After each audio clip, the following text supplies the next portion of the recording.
Lot of fast-paced developments in Kathmandu. The Nepali cabinet, led by the Nepali Prime Minister KP Sharma Oli, has asked the president of the country to prorogue the parliament. That means that the Nepali Prime Minister will not have to face the Nepali Parliament when it comes to no confidence motion. Also, he can bring in ordinances.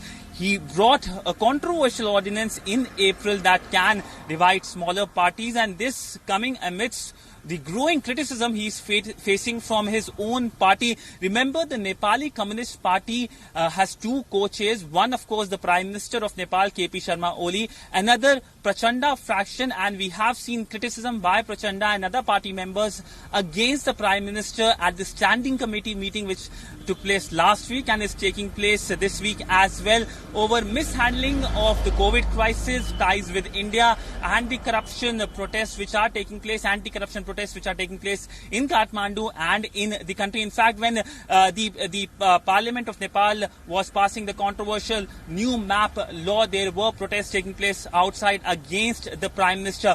How does India fit in? Well, we know that the Nepali Prime Minister has been playing the nationalism card by deflecting attention to India, creating artificial controversies, and it seems now he's running out of that, and with the growing pressure inside the party and in the country, he is facing a lot of problems now, and this political development today of proroguing the parliament is outcome of this entire crisis, so that he can save his chair as the Prime Minister. In fact, on Sunday he said that India wants to topple him, and immediately on Monday there was criticism in his own party.